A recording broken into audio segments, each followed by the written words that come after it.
Olá, amigo. Olá, amiga. Para quem não me conhece, eu sou o Vitor Quintan, eu sou professor há mais de 20 anos e tudo que eu sei fazer é ensinar. Então, eu vim aqui para exercer o meu ofício de professor. E na aula de hoje, a minha tarefa é tentar unir aqui dois personagens muito diferentes a princípio. Ao lado direito do nosso ringue, Spinoza, filósofo do século XVI, trouxe para a gente, deixou para a gente um legado enorme com a sua forma de entendimento do mundo. Do outro lado, Noé, personagem de um livro muito conhecido por você, chamado Gênesis. Então, nem quero ouvir porque não acredito em Deus. Zero trauma, sem nenhum problema. Spinoza também não acreditava. Você vai ouvir o meu discurso como quem ouve um discurso que faz referência a um texto mitológico. Vitão, eu acredito em Deus. Então você pode ouvir o meu discurso como argumento de fé. Façam como achar melhor, cada um tem mesmo formas muito diferentes de seguir o seu caminho. Eu quero chamar a atenção para o pensamento spinozano, por primeiro. É Spinoza quem vai ensinar que somos um emaranhado de energia. Na perspectiva spinozana, eu e você somos um emaranhado de energia que ele chamava de potência. E na leitura spinozana, quando o mundo nos impacta e aumenta essa energia, quando o mundo nos impacta e aumenta essa potência, ele causa em nós alegria. Mas quando o mundo nos impacta e reduz essa energia, quando o mundo nos impacta e reduz essa potência, ele chama de tristeza. O que eu quero que você entenda é que para Spinoza, alegria e tristeza são pensamentos do presente. O mundo nos impacta e aumenta a nossa potência, alegria. O mundo nos impacta e reduz a nossa potência, tristeza. Está acompanhando comigo o raciocínio? Então, eu e você nos alegramos e nos entristecemos o tempo todo. Eu posso dar exemplos. Acorda no meio da tarde, tem uma caneca de café quente esperando você. Nossa. E aí você coloca o café quente na xícara. Ao lado da garrafa térmica, há um pote com um pó branco. E você coloca, então, aquele pó branco misturado com o seu café na esperança de adoçá-lo. Uma vez feito isso, dá aquela talagada profunda e percebe que no lugar de açúcar havia sal no pote. E aí você percebe com muita clareza o quão certo estava Spinoza. Ao acordar e ver a garrafa de café, houve um aumento de potência, alegria. Ao beber a primeira talagada de café salgado, houve uma redução de potência, tristeza. A questão principal que trago aqui é que o pensamento spinozano, obviamente, não se resume aí. Spinoza diz, quando pensamos no futuro e nos alegramos, é esperança. Quando pensamos no futuro e nos entristecemos, é medo. Então, eu quero que você entenda isso com muita clareza. Olha o verbo. Quando pensamos no futuro e nos alegramos, é esperança. Mas quando pensamos no futuro e nos entristecemos, é medo. Na perspectiva de Spinoza, olha para cá para você entender. A esperança e o medo não são produtos do presente. A esperança e o medo são produtos do nosso pensamento. A gente pensa o futuro e se alegra é esperança. A gente pensa o futuro e se entristece é medo. E é nesse sentido que eu estou vindo aqui. Lembrar a você que é possível sim que você esteja triste. Porque nesse momento o mundo está nos impactando e produzindo em nós uma redução de potência. Mas essa tristeza não precisa trazer para nós o medo. Essa tristeza não precisa tirar de nós a esperança. Tristeza é sentimento no presente. É o que eu e você estamos sentindo quando olhamos à nossa volta. Mas na nossa perspectiva futura, a gente pode muito bem pensar o futuro e avaliá-lo de outras maneiras. Porque se eu penso o futuro e me alegro, é esperança. Se eu penso o futuro e me entristeço, é medo. E aí é claro que nesse instante você vai dizer, Vitão, você ficou doido? Vitão, você não tem internet em casa? Vitão, você não está acompanhando os noticiários de TV? Vitão, você não está vendo que está tudo se perdendo? Aí entra Noé. Aí entra Noé. Eu não sei se você está lembrado da história de Noé, mas o jogo é o seguinte. No capítulo 6 de Gênesis, primeiro dos 73 livros, ou primeiro dos 66 livros, eu não sei qual é a Bíblia que rege o seu cotidiano, ou se há alguma Bíblia que reja o seu cotidiano. É possível que para você seja só um texto mitológico. No capítulo 6 de Gênesis, Deus desiste do homem. Fala, oh, não dá mais, está dando muito trabalho. E aí, desiste do homem, dá aquela última passada de olho, e eis que aparece um justo no caminho. E isso cria um problema. Como é que você vai derrubar o planeta se tem pelo menos um justo? Deus, então, anuncia para Noé a treta e dá para ele uma instrução.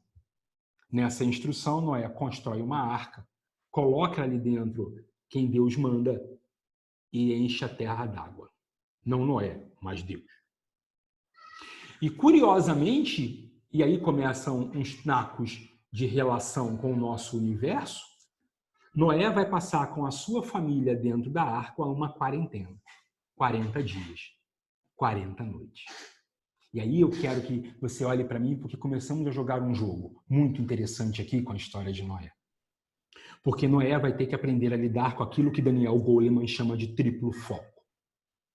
Noé vai precisar aprender a lidar com 3 dimensões muito, muito complexas. E é sobre elas que eu quero falar daqui para frente, com o intuito máximo de promover em nós uma alegria no futuro e esperança. Venha comigo. Vamos invadir juntos esse castelo. Noé precisa aprender a lidar consigo. Consigo agora em outras circunstâncias, consigo agora em outro modelo. Em nenhum momento Noé pensou que estaria exilado durante tanto tempo com a sua família em algum lugar. Em nenhum momento eu e você pensamos que estaríamos exilados tanto tempo com a nossa família em algum lugar. É possível que há 2 ou 3 semanas o seu discurso fosse: eu preciso mais tempo em casa, eu preciso de mais tempo com a minha família, eu não consigo ler aquele livro que eu comprei, eu não tenho tempo para ficar em casa. Caramba, eu mal curto a minha casa. Então, é a oportunidade de curtirmos a nossa casa, é a oportunidade de curtirmos aqueles que nos cercam. O problema é que o desafio aqui é interno. É na minha relação comigo, é na minha relação com quem eu sou. O problema é que tantos dias em casa eu tenho mais tempo para olhar para dentro. Eu tenho mais tempo para olhar para dentro e perceber os meus fantasmas. Eu tenho mais tempo para olhar para dentro e perceber os animais que carrego dentro de mim. Eu tenho mais tempo para olhar para dentro e perceber o quanto carrego em mim que não gostaria de carregar, ou quanto carrego em mim que gostaria de carregar. Eu quero que entendamos que nesse momento estamos tendo a oportunidade de olharmos para dentro como nunca antes na nossa história. E que não sejamos cínicos. É claro, e entendo bem, que há pessoas que não estão tendo essa oportunidade. Há pessoas que não estão de quarentena porque não podem. Há pessoas que não estão de quarentena porque não têm condições, seja por exercício da sua função, seja porque estão em condições socioeconômicas muito desfavoráveis. Mas não é delas que estamos falando. É de mim e de você que temos condições de fazer isso. Eu e você que temos condições agora de nos olharmos, de percebermos a nossa própria história, de relermos o mundo que construímos para nós até aqui. Eu e você estamos na arca. Eu e você estamos sendo convidados a repensar quem somos mais profundamente. O segundo ponto de desafio para Noé também é para mim e para você. Agora estamos na arca e com os nossos. Agora estamos precisando reler, rever, repensar, reinventar as nossas relações. Como nunca antes, tanto tempo com nossos filhos e as nossas filhas. Como nunca antes, tanto tempo com nosso pai, nossa mãe, nosso marido, nossa mulher. Como nunca antes na nossa história. Estamos tendo um tempo demais para olhar para eles. Me faz lembrar do conto português que um casal passa muito tempo para construir uma casa de vidro sobre um penhasco.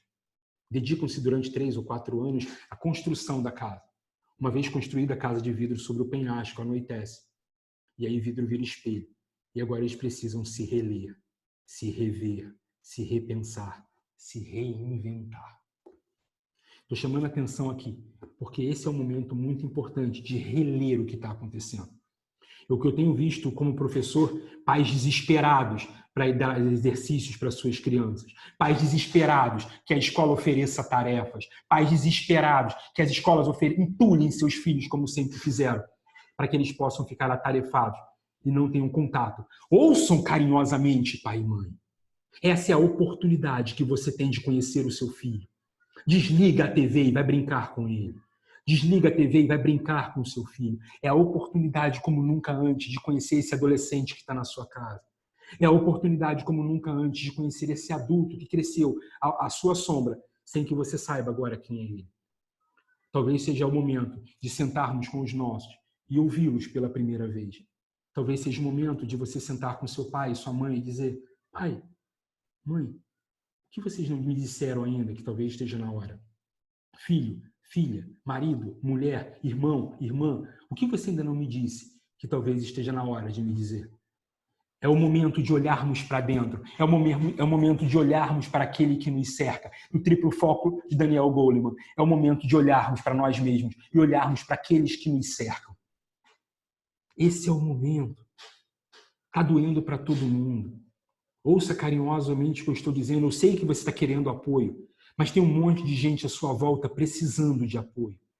Eu sei que você está querendo ser motivado, mas tem um monte de gente à sua volta precisando de motivação. Eu sei que você está querendo ser acolhido, mas tem um monte de gente à sua volta precisando de acolhimento. Eu sei que você está pedindo oração, mas tem gente precisando que você ore.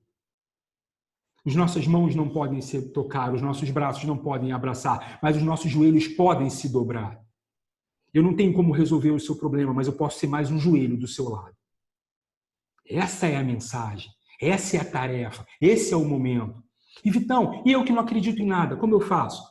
Vai ter que aprender a conviver com essa sensação de desamparo. É parte do jogo, zero trauma, sem problemas. Apegue-se aos seus amigos, à sua família, à sua casa.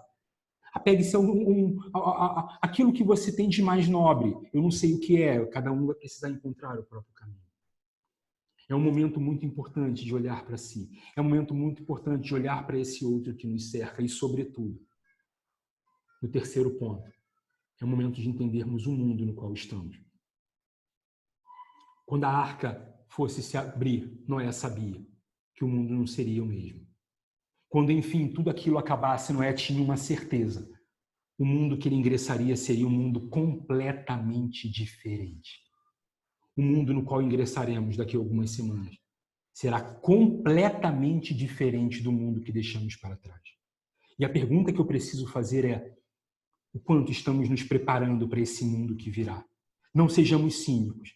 Há pessoas que, por questões bioquímicas, por questões socioeconômicas, por questões psíquicas e emocionais, não estão podendo se preparar para esse mundo que virá. Eu estou falando com você, que poderá se preparar para esse mundo que virá, que pode se preparar para esse mundo que virá. Eu estou falando de mim e de você, que vamos precisar acolher ainda mais pessoas quando isso tudo acabar. O mundo que enfrentaremos daqui a algumas semanas será um mundo completamente diferente do mundo que deixamos para trás. E aqui eu quero convidar você para o pensamento spinozano de esperança. Porque eu posso olhar para o mundo futuro agora e me entristecer e sentir medo. Mas eu posso olhar para o mundo futuro agora e me alegrar e me sentir esperança. Porque há um mundo a ser construído lá fora. E esse mundo a ser construído lá fora está diretamente relacionado com o mundo que eu vou trabalhar para acontecer. Que as pessoas à minha volta vão trabalhar para acontecer. Ouça o que eu vou dizer para você. Quando você liga para uma instituição de telefonia, quando você liga para uma instituição de internet, quando você liga para uma instituição e você é mal atendido, você não é mal atendido por aquela instituição, você é mal atendido por um brasileiro que nem você. Talvez esteja na hora da gente se repensar mais profundamente. Repensar o mundo no qual estaremos, repensar o outro com quem convivemos, repensar a nós mesmos.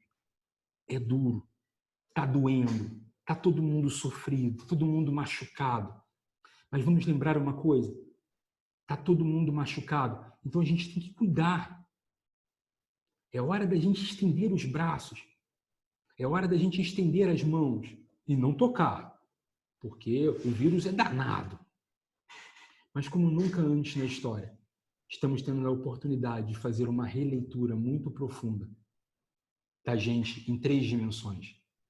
Nós mesmos. Quem somos no meio disso tudo? Antes de sair reclamando e antes de sair elogiando, quem é você no meio disso tudo? Qual é o seu propósito? Qual é a sua missão? O que você está fazendo aqui? A segunda pergunta é: quem é a sua equipe? Quem são as pessoas mais próximas de você? Quem são os seus colegas de trabalho? Quem são os seus amigos? Quem é a sua família? Quem são os seus irmãos, filho, filha, marido, mulher? Quem é esse? Quem é essa que escolhemos para estar próximo de nós, colocados todos nessa mesma arca durante esses 40 dias? E por último, não menos importante, que mundo vamos construir depois daqui? Que mundo resolveremos encarar depois daqui? Que mundo construiremos para nós mesmos e para quem nos cerca quando isso tudo passar? Porque em algum momento isso tudo vai passar e vai ser preciso reconstruir. E aí, citando Carlos Drummond de Andrade, sobrará ao homem a dangerosíssima, uma tradução minha, a perigosíssima missão de conviver. Talvez tenha chegado a hora de a gente aprender a dangerosíssima missão de conviver. Olhar para o lado, abraçar, acolher e amparar, antes de esperar ser abraçado, acolhido e amparado. Talvez seja essa a mensagem de Deus. Talvez seja essa a mensagem do cosmos. Talvez seja essa a mensagem do vírus. Seja lá qual for a sua crença. Em quaisquer dos casos, o meu convite é espinozando. Que a gente pense no futuro e se alegre. Esperança. Porque o mundo que vamos construir depende do quanto estamos dispostos a trabalhar para que ele aconteça. Um beijo enorme no seu coração e até que eu veja novamente. Que Deus leve você na palma de sua mão. Até.